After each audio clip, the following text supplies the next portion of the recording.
अध्यात्म विज्ञान कोई धर्म या संप्रदाय नहीं है, ये स्पिरिचुअल साइंस है जो कुदरत के कानून पर आधारित है। ये विज्ञान पूरे ब्रह्मांड के सभी रहस्यों को उजागर करता है और जीवन के सभी पहलुओं को समझने के लिए एक नई दृष्टि देता है। इसी को आर्ट ऑफ विजन कहते हैं, दुनिया को देखने की एक नई दृष्टि, जो अध्यात्म विज्ञानी परम पूज्य स्वामी श्री कमलेशानंद जी के निर्देशन में सनातन सत्य का अनुसंधान कर हमारे जीवन को प्रकाशित करे। जय सच्चिदानंद।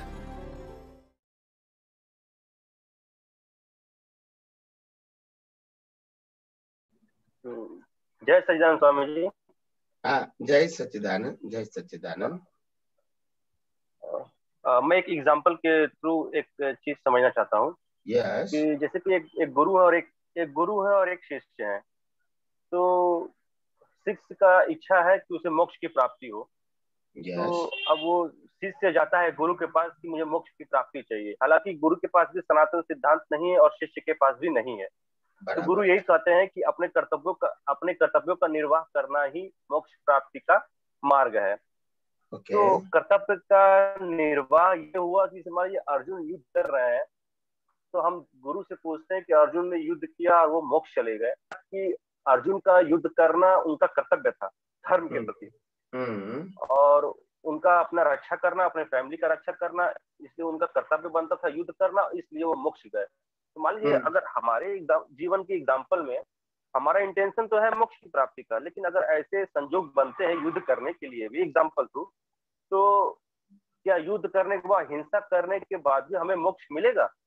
क्योंकि सनातन सिद्धांत तो मेरे पास नहीं है, लेकिन ऐसा कर्म, ऐसी मन वचन काया क्रिया किसी युद्ध होती भी है और मेरा इंटेंशन है कि यही काम करने से मुझे मोक्ष की प्राप्ति होगी, तो इसका क्या प्रारब्ध बनेगा?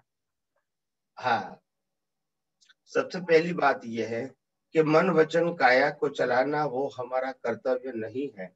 मन वचन काया का क्रिएटर, ऑपरेटर, डिस्ट्रॉयर तीनों कुदरत है, वो हमने बार बार बताया है जी।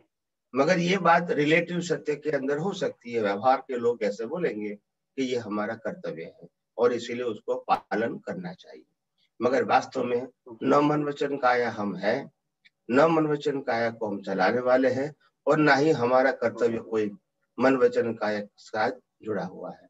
फिर भी लोग समाज में ऐसी बातें करते रहेंगे क्योंकि उनके पास यही विजन है। तो ठीक है, अपनी दृष्टिकोण के हिसाब से सही है।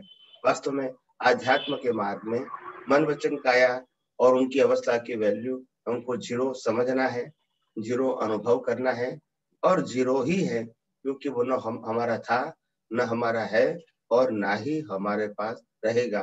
और ये जो अवस्था दिखती है वो तो कुदरती रचना है और कर्म फल स्वरूप है।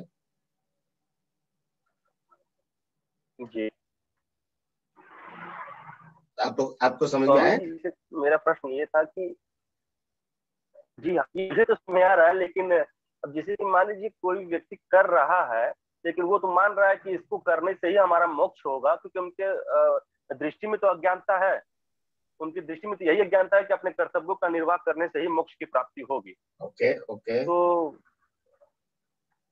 लेकिन अज्ञानता तो उनके अंदर है, तो फिर मोक्ष की प्राप्ति होगी उनको। ये अर्जुन के अंदर ये अज्ञानता नहीं थी और ना ही कृष्ण के अंदर थी, मगर आज जो अर्जुन और कृष्ण को एक्सप्लेन कर रहे हैं उसके पास अज्ञानता जरूर है। जी हाँ। और इसके लिए तो हम क्या कर सकते हैं? तो इसका प्रारब्ध क्या बनेगा? नहीं, प्रारब्ध तो कोई भी क्रिया कर्ता भाव से करोगे तो भाव के मुताबिक आपका कर्म बनेगा और कुदरत फिर आपको कर्म फल देंगी, मगर ये भाव की बात है, क्रिया की बात नहीं है। लेकिन शिष्य के तो इंटेंशन में यही था कि मुझे यही काम करने से मुझे मोक्ष की प्राप्ति होगी, क्योंकि इंटेंशन तो उनका मोक्ष ही था। मगर वो तो अज्ञान है ना, तो अज्ञान से मुक्ति थोड़ी होती है, मानने से थोड़ी होती है। ये दुनिया कुदरती कानून से चलती है, किसी की व्यक्तिगत मान्यता से नहीं चलती है। जी जी। अब कोई किसी को कुछ मानना है तो वो मान सकते हैं, इसमें हम क्या कर सकते हैं, मगर कुदरत का कानून तो ऐसे नहीं चलेगा ना। अगर गुरु के हिसाब से चला जाए तो आप नहीं मानते हैं, नहीं समझते हैं, उसमें कुदरत क्या करेंगी? नहीं, गुरु है या शिष्य है, कोई भी है, जब इसके पास अज्ञानता है तो क्या करेंगी? कुदरत तो उनका जो स्वभाव है वो तो बताएंगी। तो इस हिसाब से तो उनको नर्क की गति मिल जाएगी उस शिष्य को, कि जिस हिसाब से वो चलेंगे। हाँ, उनकी भावना के मुताबिक फल मिलेगा। कौन सी भावना है? उनके मुताबिक। क्रिया से कर्म नहीं बनते हैं, कर्म तो भाव से बनते हैं। तो भाव अज्ञानता से बनता है। भाव तो उनका था कि मोक्ष की प्राप्ति करना है।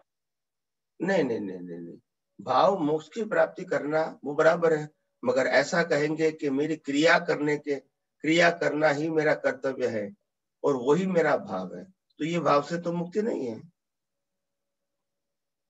मुक्ति अज्ञान को मिटाने से। मुक्ति आपकी भावना है वो अच्छी बात है, मगर साथ में अज्ञान भी है, तो पहले अज्ञान को मिटाना पड़ेगा, बाद में आपका जो भाव है वो सही मायने में मुक्ति का भाव कहलाएगा।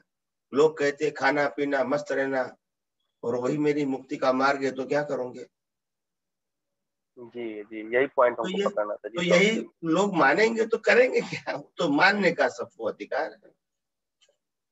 जी जी स्वामी जी, क्लियर हो गया स्वामी जी। जय सच्चिदानंद। जय सच्चिदानंद। जय सच्चिदानंद।